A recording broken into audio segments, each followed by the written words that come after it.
বসে আমার কবিতা খানি কৌতূহল করে আজি হতে শত বর্ষ পরে আজি নব বসন্তের প্রভাতের আনন্দের লেশ মাত্র ভাব আজিকের কোন ফুল বিহঙ্গের কোন গান আজিকের কোন রক্তরাগ অনুরাগে সিক্ত করি পারিব না পাঠাইতে তোমাদের পরে আজি হতে শত বর্ষ পরে।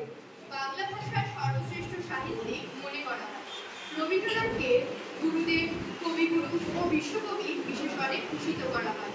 রবীন্দ্রনাথের 52টি কাব্যগ্রন্থ, 38টি নাটক, 13টি উপন্যাস, 36টি প্রবন্ধ ও অন্যান্য গদ্য সংকলন তার জীবনদশা ও মৃত্যু অব্যবহৃত পরে প্রকাশিত হয়। তারই সর্বমোট 95টি ছোট গল্প, 1915টি গান। রবীন্দ্রনাথের যাবতীয় প্রকাশিত ও গ্রন্থাকারে অপ্রকাশিত রচনা 32 খণ্ডে, রবীন্দ্রনাথের যাবতীয় পত্র সাহিত্য 19 খণ্ডে, চিঠিপত্র 4টি পৃথক গ্রন্থে প্রকাশিত। এছাড়াও তিনি প্রায় 2000 ছবি এঁকেছেন। রবীন্দ্রনাথের রচনা বিশ্বের বিভিন্ন ভাষায় অনুদিত হয়েছে। এখনো শত বর্ষ পরেও পড়ে, 1000 বছর পরেও পড়বে কবিগুরুর কবিতা, কিন্তু কতজন মানুষ বোঝেন বা বুঝবেন তার নানান পথের নানান সৃষ্টি তা নিশ্চিত করে বলা অসম্ভব। ভগবানের বিরল থেকে বিরলতম সৃষ্টি রবীন্দ্রনাথ, বিস্ময় থেকে বিস্ময়তম স্বয়ং রবীন্দ্রনাথ, যিনি এক জীবনে যতটা লিখেছেন আমরা তো অনেক জীবনে তা পড়ে উঠতে পারবো কিনা, বুঝে উঠতে পারবো কিনা সেইখানে জিজ্ঞাসা থেকে যায়। রবীন্দ্রনাথ ঠাকুর 7ই মে 1861 সালে কলকাতা জোড়াসাঁকো ঠাকুর পরিবারে জন্মগ্রহণ করেন। প্রয়াত হন 1941 সালের 7ই আগস্ট কলকাতাতে। দীর্ঘ 80 বছরের জীবনে পরিচিত হয়েছেন। কবি, উপন্যাসিক, গল্পকার, সঙ্গীতজ্ঞ, চিত্রশিল্পী, নাট্যকার, অভিনেতা, প্রাবন্ধিক, শিক্ষাবিদ, আন্তর্জাতিক ব্যক্তিত্ব, সাংস্কৃতিক ব্যক্তিত্ব, বাগ্মী, ইতিহাস সুরকার, সঙ্গীত শিল্পী, সমাজ সংস্কারক, পল্লী উন্নয়ন কর্মী এবং দার্শনিক ও আধ্যাত্মবাদী হিসেবে। তার পিতামাতার জীবিত 13 সন্তানের মধ্যে কনিষ্ঠ ছিলেন রবি। পিতামাতা দেবেন্দ্রনাথ ঠাকুর ও সারদা দেবী মীনাদেবী দেবীর সঙ্গে তার বিবাহ হয়। প্রসঙ্গ কবিগুরু বিশ্বকবি রবীন্দ্রনাথ। 8 বছর বয়সে তিনি কবিতা লেখা শুরু করেন। 1874 সালে কল্পকবিনী পত্রিকায় তার অভিলাষ কবিতাটি প্রকাশিত হয়। তার সর্বপ্রথম লেখা অভিলাষ কবিতা। ওই দেখো পুস্তকের প্রাচীর মাঝারে দিনরাত্রি আকাশ ধরে পড়িতেছে দেয়, পৌঁছিতে তোমার দ্বারের সম্মুখে লেখনীরে পড়িয়াছে সোপান সমান। এটি ছিল তার প্রথম প্রকাশিত রচিত কবিতা। জাগরণে চাইলি কাপড়ে আকিলতে মুন্দির হরি নীল হরি মরি মরি মরি জাগরণে যাইবি ভাবরি। 1913 সালে গীতাঞ্জলি কাব্যগ্রন্থের ইংরাজি অনুবাদের জন্য সাহিত্যে নোবেল পুরস্কারে বিজয়ী হন।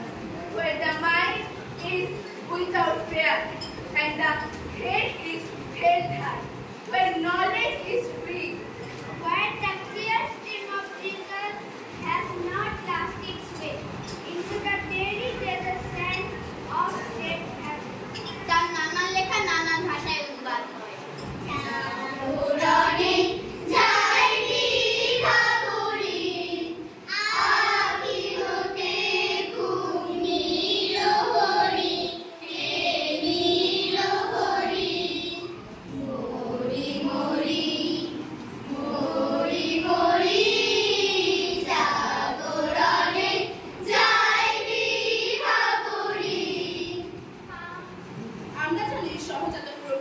শিশুদের ধ্বনি নির্গত হয়। তারপর ধীরে ধীরে নিজে নিজের শব্দ উচ্চারণ করতে শেখে। পরবর্তী সময় কিছু পদ্ধতির মাধ্যমে অক্ষরজ্ঞান ঘটিয়ে শিশুটার শব্দ উচ্চারণ শেখানো হয়। তারপর শব্দের পর শব্দ যোগ করে বাক্য গঠন শেখানো হয়। রবীন্দ্রনাথ ঠাকুরের সব কাজ গ্রন্থের প্রথম ভাগে দেখা যায় অ্যালফাবেটিক পদ্ধতির প্রয়োগে শিশুকে বর্ণ শিক্ষা দেওয়া হচ্ছে। ছোট খোকা বলে অ আ শেখে নিশে কথা কওয়া। ছোট খোকা বলে অ আ শেখে নিশে কথা কওয়া। শিশুর আদো আদো বাক্যে বেশ আনন্দের সঙ্গে সঙ্গে শুরু হয় অক্ষর জ্ঞান। যখন তারা অক্ষর শেখে তখন তারা ঠিক মতন কথা বলতে পারে। রবীন্দ্রনাথ ঠাকুর বুঝেছিলেন কিভাবে গদ্য বা কবিতার মাধ্যমে শিশু মনের বিকাশ ঘটাতে হয়। তাই তিনি এমন সুন্দর মাধ্যমে শিশু মনের এক গল্প তৈরি করতে সচেষ্ট হন, যা গভীরভাবে প্রভাব ফেলতে বাধ্য শিশু মন। বনে থাকে বাঘ, গাছে থাকে পাখি, জলে থাকে মাছ, ডালে আছে ফল, পাখি ফল খায়, পাখা বেড়ে ওড়ে। অদ্ভুত লাগে বর্তমান সময়ে একজন বৃদ্ধ বা বৃদ্ধা অবলীলায় বলে দিতে পারে সহজ পথ।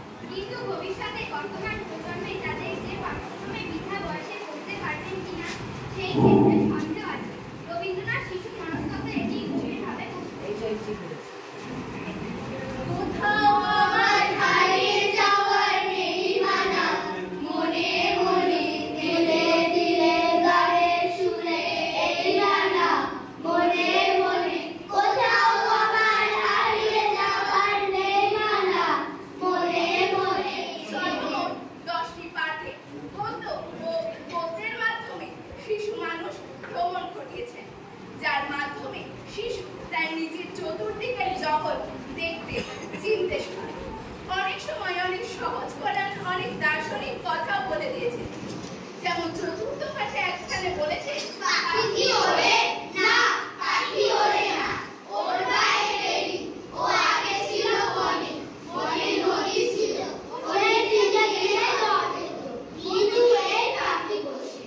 অর্থাৎ পড়াশোনাতে স্পষ্ট ছবি তিনি এঁকেছেন এখানে। যদি তোর ডাক শুনিত না, সেই তবে একলা চলো রে। যদি তোর ডাক শুনে কেউ না, সেই তবে একলা চলো রে। তবে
মুক্তির কথা বলেছে। কতদিন বাদে ফুল তুলে যাব কবে, যেথা খুশি সেথা যাব ভারী মজা হবে। তাই ফুল একদিন বিলি দিল ডানা, প্রজাপতি হলো তারে কে করিবে মানা। মৌচিত্তে রিতে রিতে কেঁদে নাচে দাদা থই থই, দাদা থই থই, দাদা থই থই। রোজ রোজ ভাবে বসে প্রদীপের আলো, উড়িতে পেতাম যদি হতো বড় ভালো। ভাবিতে ভাবিতে শেষে কবে পেলাম পাখা, জোনাকি হলো সেই ঘরে যায় না তো রাখা। মৌচিত্তে রিতে রিতে কেঁদে নাচে দাদা থই থই, দাদা থই থই, দাদা থই থই। পুকুরের জল পাবে চুপ করে থাকি, হায় হায় কি মজায় উড়ে যায় পাখি। তারে একদিন বুঝি ভোর ডানা মেলে, মেঘ হয়ে আকাশেতে গেল অবহেলে। মৌচিত্তে রিতে রিতে কেঁদে নাচে দাদা থই থই, দাদা থই থই, দাদা থই থই। আমি ভাবে ঘোড়া হয়ে আর কব পার, কবু ভাবে মাছ হয়ে কাটিব সাঁতার, কবু ভাবে পাখি হয়ে উড়িব গগনে, কখনো হবে না সে কি ভাবে জাগনে। কি আনন্দ, কি আনন্দ, কি আনন্দ। আমি ভাবে ঘোড়া হয়ে মাছ কব পার, সে তরঙ্গে নাচে রাখি পাতে, দাদা থই থই, দাদা থই থই, দাদা থই থই। মৌচিত্তে রিতে রিতে কেঁদে নাচে দাদা থই থই, দাদা থই থই, দাদা থই থই। সহজ পাঠের দ্বিতীয় ভাগের প্রথম পাঠে শিশুমনের অনবদ্য কথা ঠাকুরের কবিতায়। আজ মঙ্গলবার, পাড়ার জঙ্গল সাফ করার দিন। আজ মঙ্গলবার, পাড়ার জঙ্গল সাফ করার দিন। আয় তবে সহচরী হাতে হাতে ধরি ধরি, নাচিবি খিলিখিলি গাইবি গান।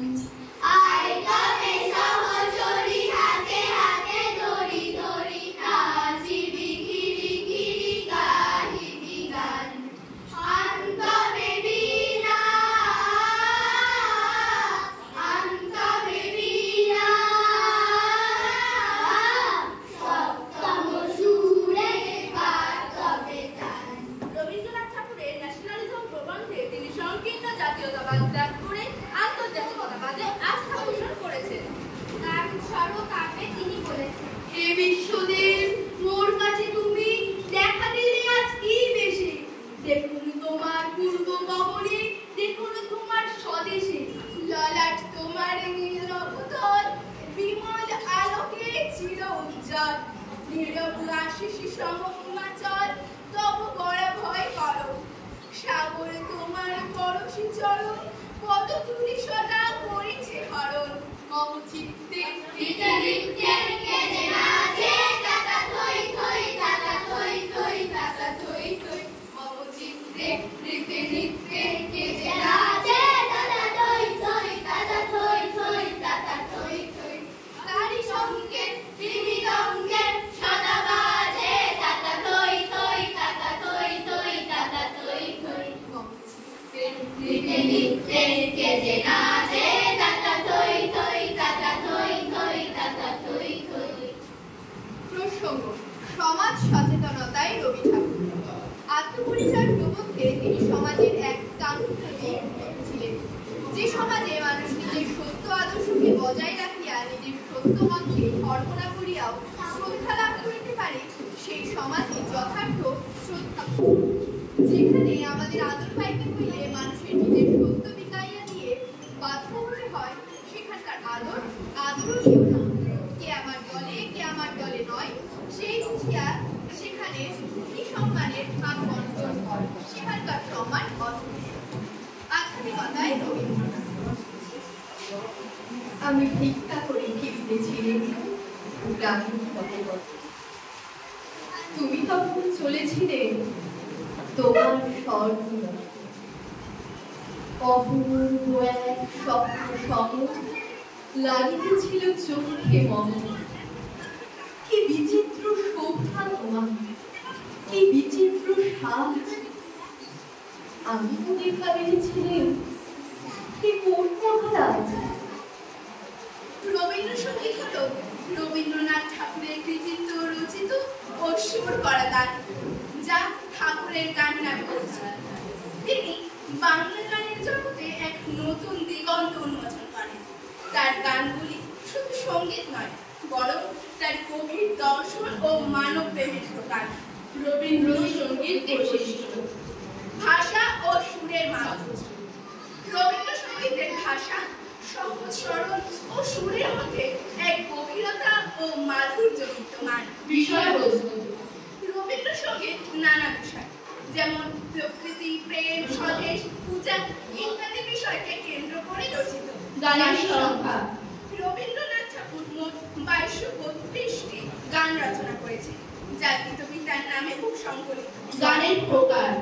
রবীন্দ্রনাথের গানগুলিকে তিনি 6টি পর্যায়ে বিন্যস্ত করেছেন, যা স্বদেশ, প্রেম, প্রকৃতি, বিচিত্র ও আনুষ্ঠানিক। রবীন্দ্রনাথের সঙ্গীত তত্ত্ব। রবীন্দ্রনাথের মতে সঙ্গীত মানুষের মনকে স্পর্শ করে এবং তাকে জীবনের গভীরতা ও সৌন্দর্যের সঙ্গে পরিচিত করে। রবীন্দ্রসঙ্গীত ও আধুনিকতা। রবীন্দ্রনাথের সঙ্গীত ভাবনা আধুনিক ও যুগোপযোগী। তিনি সঙ্গীতের ক্ষেত্রে সরলতা ও মৌলিকতাকে বেশি গুরুত্ব দিয়েছেন। তার গানগুলি আজও মানুষের মধ্যে গভীর আবেগ সৃষ্টি করে, একটি শক্তিশালী সাংস্কৃতিক ঐতিহ্য হিসেবে বিদ্যমান। সংক্ষেপে রবীন্দ্রসঙ্গীত বাংলা গানের জগতের এক অবিচ্ছেদ্য অংশ, যা শুধু সংগীতই নয়, বরং একটি সাংস্কৃতিক ঐতিহ্য ও উপলব্ধির গভীর প্রকাশ। আগুনের পরশমণি ছোঁয়াও প্রাণে, এ জীবন পূর্ণ করো, এ জীবন পূর্ণ করো, এ জীবন পূর্ণ করো, এ জীবন পূর্ণ করো তমন দানে। আগুনের পরশমণি ছোঁয়াও প্রাণে। তার রচিত জনগণ মন অধিনায়ক জয় হে ও আমার সোনার বাংলা গান দুটি যথাক্রমে ভারত প্রজাতন্ত্র ও গণপ্রজাতন্ত্রী বাংলাদেশের জাতীয় সঙ্গীত। মনে করা হয় শ্রীলঙ্কার জাতীয় সঙ্গীত শ্রীলঙ্কার মাতা। রবীন্দ্রনাথ ঠাকুরের দ্বারা অনুপ্রাণিত ও উৎসাহিত হয়ে লেখা হয়েছিল। জনগণ মন অধিনায়ক